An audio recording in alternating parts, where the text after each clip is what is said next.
Hello, everybody, and welcome.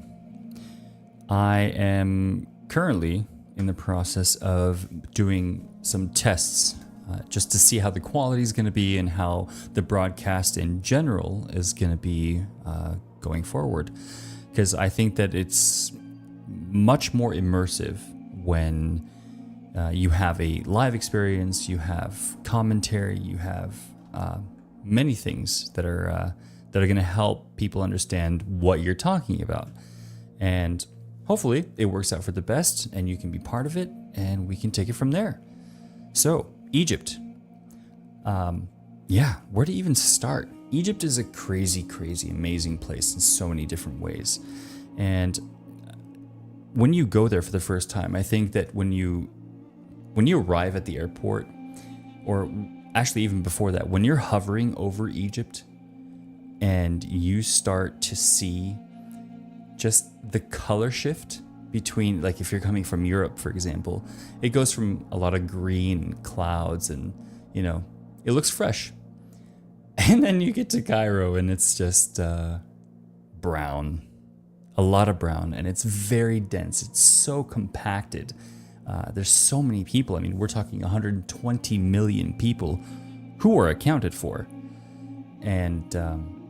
And yeah, so it's really interesting, and there's so much going on, and you as a European, when you get there, you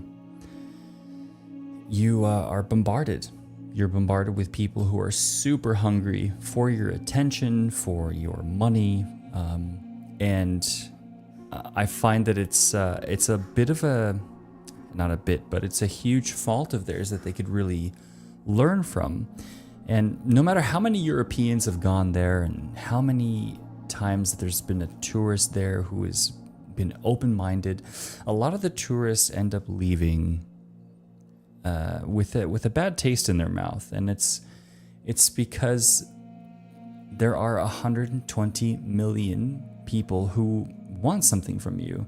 Now, in your day-to-day life, imagine having to deal with 120 million different personalities at work. It's going to be overwhelming. And some are great, some are amazing people. Some are, they don't really pay attention to what's going on. They're just walking by, passing through. And then others have an eye out for you and they want something from you and they will do everything in their power to get it. And that's what leaves the last impression. Especially with like the ancient sites that you can probably see in front of you. When going to the pyramids, you want to have this majestic experience, especially if you've been building it up over time. It becomes very quickly sour. And even I had the experience, and I had been living in Egypt for about 10 years. The problem was when I got there, they saw, a lot of my camera equipment, and they're like, excuse me, why you have so many camera lenses, camera in the bag? What are you? Are you a journalist? And I'm like, no, I just love taking photographs of ancient sites. He's like, you want to take pictures of rocks? Why? I was like, if you have to ask me that question, then you probably don't understand what their whole meaning behind this place is. Like, why do you even work here? If that's the question. It's one of the most visited hotspot tourist places on the planet, and you're asking me why I want to take photos of it? That doesn't make sense. But it's their mentality. And in hindsight, some of my friends, after I told them this story, they said, hey, it's because they wanted you to grease their hands. And they wanted you to give, some bakshish, some money in their hand, so they would basically be quiet and let you through.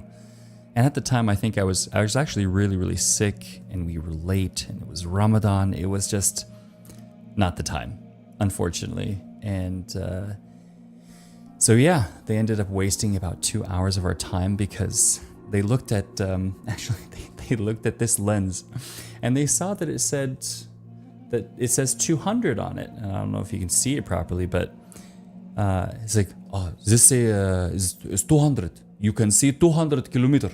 You are a spy. I'm like, 200 kilometers? Really? You think this is gonna get that? No, it's gonna get about from here to that bus over there that just dropped off the people.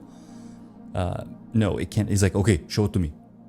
And I'm like, my God, what am I dealing with? So I can only imagine, and I speak Arabic fluently. Like I speak Arabic like a native, because I lived there for 10 years. So I know these people, but I have also been away for a long time, and things have changed. So when you go to Egypt, if you decide to go to Egypt, it's very important that you're mentally prepared for people who are going to not have a care in the world about taking your time away from you. You have to be very assertive. You have to know exactly what you want. But there also has to be a little bit of emotional intelligence on how you're dealing with people. Because if you're just going to be like, full stop, no, stop it, you're trying to rip me off. It's not everyone that's trying to rip you off. That's just not the truth. There are a lot of people, that want to take something from you, and you have to be a little bit discerning. Because Egypt is one of the most amazing places on the planet, given the opportunity. And yeah, it's a fascinating place with a crazy amount of culture.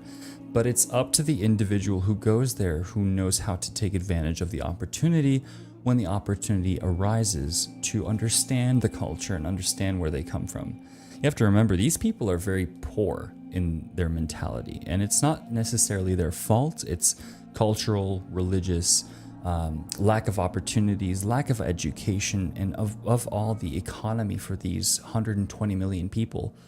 Let's say 10 million people are very well off, 20 million. That still leaves 100 million people who are probably surviving on maybe less than $2 a day. That's going to have a big effect on you. And of course, when you get to Egypt with your expectations of the majestic scenery and sunset next to the pyramids, ultimately it's going to be a letdown because it looks dirty. It's smoggy. I got so sick when I was there, and I'm used to it. I've had the Egyptian tummy. I was there for 10 years. But because I was away for 10 years, I guess the bacteria evolved and it got the best of me. I was miserable. But then I got over it really quickly, and I was like, oh, okay, now I'm used to it. I'm assimilated. It's been a week. It was only 5 days, actually. But yeah. And I'm going to tell you guys all about that trip and what to expect, the kind of hotels, the food, if you're interested. Just leave a quick comment. I do have to take a small break, but I will be back. And if I'm not back, it's because the feed cut, and I don't know why it did that. But in any case, this was a test stream. I'm going to try to be right back.